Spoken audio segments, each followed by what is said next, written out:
અન્નકૂટ આપણે ભગવાનને ધરાવીએ છીએ. દરેકે દરેક બ્રજવાસી પોતાના ઘરેથી કંઈક ને કંઈક પ્રસાદ સ્વરૂપે લઈને ગોવર્ધનજીની પૂજા કરે, જેથી આપણે પણ એ પ્રમાણે અન્નકૂટ ભગવાનને ભોગમાં ધરાવીએ છીએ.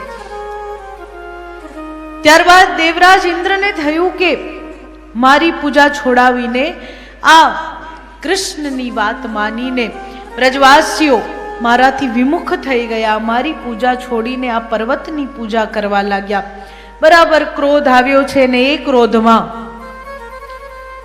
દેવરાજ ઇન્દ્ર 49 વાયુ સર્વ મેઘને આદેશ કરે કે જાઓ જઈને વૃંદાવન પર વરસી પડો. બધા મેઘ વાયુ આવીને બ્રજ પર વરસી પડે અને જ્યારે વૃષ્ટિ અતિવૃષ્ટિમાં પરિવર્તિત થઈ જાય ત્યારે નંદ બાબા વગેરે ગોપો ભગવાન શ્રી કૃષ્ણ પાસે જઈને કહે, કનૈયા હવે શું કરીએ? લાગે છે કે દેવરાજ ઇન્દ્ર કોપાયમાન થયા છે. કૃષ્ણએ કહ્યું કે જેની પૂજા કરી છે એ રક્ષા કરશે પિતાજી, ચિંતા ના કરો. ગોવર્ધનજીની તળેટીમાં જઈને પ્રભુએ પોતાની ટચલી આંગળી પર ગોવર્ધન પર્વતને ધારણ કર્યો છે અને જય જયકાર બોલીએ ગોવર્ધન ધરણ ભગવાન. સમગ્ર બ્રજવાસીઓ, ગાયો, ગોપો, ગોપીઓ, ગ્વાલ બાળકો બધા ગોવર્ધનજીના અંદર ગોવર્ધનજીની તળેટીમાં આવી ગયા છે. ટચલી આંગળીએ લઈને ઉભેલા 7 વર્ષના શ્રી કૃષ્ણને જોઈને ગોપો દોડીને લાકડીનો સહારો આપે. આ લાકડીનો સહારો જે આપ્યો છે ને એ લીલા એ જ છે કે ભગવાનની બનાવેલી આ સૃષ્ટિ ચાલે તો ભગવાનની ઈચ્છાથી જ છે, પણ ભક્તિ કરીને આપણે ભગવાનને થોડો સહારો જ આપીએ છીએ કે પ્રભુ અમે જેટલી ભક્તિ કરીશું એટલી આપણને ઓછી તકલીફ થશે, આપને ઓછું કષ્ટ સહન કરવું પડશે. આ પૃથ્વી લોક પર પરમાત્મા આવે, આ લોકમાં મનુષ્યને આટલું કષ્ટ પડે છે, પરમાત્માને પણ કેટલું કષ્ટ પડે છે. તો ભક્ત શું કરે છે કે ભક્ત ભક્તિ કરીને આ પૃથ્વી લોકમાં ઓછા પાપ થાય એવો પ્રયત્ન કરે છે, જેથી પ્રભુને ઓછું આવવું પડે, લેટ આવવું પડે. લાકડીના ટેકા આપીને ગોપો ઉભા છે. 1 દિવસ, 2 દિવસ, 3 દિવસ, ચોથા દિવસે ગોપો કહે, કનૈયા પહેલા દિવસથી તું ઊભો છે, કામ કર, આરામ કરી લે. કનૈયા કહે, પાકું? કહે, હા હા અમે પકડ્યા છે ને ગોવર્ધનજીને, અમે આટલા બધા છે.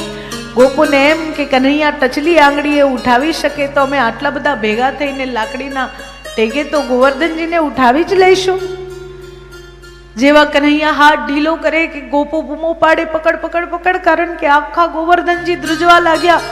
કનૈયા તારા વગર આ ગોવર્ધનજી ઊભા રહેશે નહીં, એટલે કૃષ્ણ વગર સંસાર ચાલી શકતો નથી. 7 દિવસ થયા. 7મા દિવસે દેવરાજ ઇન્દ્રથી રહેવાય નહીં અને યુદ્ધ કરવા માટે સામે આવીને રથ પર ઊભા રહે. હાથમાં વજ્ર પકડ્યું છે ને વજ્રનો પ્રહાર કરવા જાય. પ્રભુ પોતાની નેત્ર જ્યોતિથી એક ને પછી બીજો બંને હાથને થંભાવી દે. ઇન્દ્રનું માન હનન ભગવાન કરે, ગર્વનો નાશ કર્યો. દેવરાજ ઇન્દ્ર પ્રભુની શરણે આવ્યા, પ્રભુ પાસે ક્ષમા યાચના કરે. 7 વર્ષના કન્હૈયા જ્યારે 7 દિવસ સુધી સુંદર ગોવર્ધનજીને લઈને ઊભા રહે, ગોપો માટે, નંદ બાબા માટે આ વાત બહુ મોટી છે. કૃષ્ણના પ્રભાવ વિશેની વાતચીત આસપાસ ગોપ કરે છે આપસમાં અને કહે છે કે કૃષ્ણ ખરેખર ચમત્કારી બાળક છે. ચમત્કારી છે એટલા માટે જ્યારથી એમનો જન્મ થયો છે ત્યારથી કંઈક ને કંઈક ઘટ્યા કરે છે, ને તે છતાં કૃષ્ણ દરેક પરિસ્થિતિમાંથી પાર પડી જાય. કૃષ્ણ દરેક પરિસ્થિતિને જીતી લે. કૃષ્ણ વિશેષ છે. એકાદશીની રાત્રિએ દ્વાદશીના પહેલા પ્રહરના પહેલા એટલે કે એકાદશીના અંતિમ પ્રહરમાં નંદ બાબા જાગી જાય, યમુનાજીમાં સ્નાન કરવા પ્રવેશ કરે ત્યારે વરુણ દેવના સૈનિકો નંદ બાબાને લઈ જાય ભગવાન શ્રી કૃષ્ણ નંદ બાબાને છોડાવવા વરુણ લોકમાં જાય અને તે સમયે પ્રભુનો અભિષેક, પ્રભુનું સ્વાગત જે પ્રમાણે વરુણદેવ કરે, આ જોઈને નંદ બાબા પણ વિસ્મય પામી જાય કે ખરેખર મારા કૃષ્ણ, મારો પુત્ર કેટલો પ્રભાવશાળી છે કે સ્વયં વરુણદેવ પણ એની પૂજા કરે છે. પાછા આવ્યા ત્યારબાદ અનેક લીલાઓ કરતા કન્હૈયા વાસ કરે. તે સમયે બ્રજની સુંદરતા, વર્ષા ઋતુ, શરદ ઋતુનું સુંદર વર્ણન કે બ્રજની કેવી સુંદરતા છે. તો અલગ અલગ વૃક્ષો, વર્ષા ઋતુ બાદ માટી જે ભીની છે, ભીની માટીની સુગંધ, આસપાસ લીલોતરી અને ભગવાનની બનાવેલી આ અદ્ભુત સૃષ્ટિ, આ પર્વતો, આ નદીઓ, આ સરોવરો, આ વૃક્ષો, આ લતાઓ, આ પુષ્પ, આ ફળ, ભગવાનની બનાવેલી આ સૃષ્ટિમાં કઈ કોઈ કમી હોઈ શકે?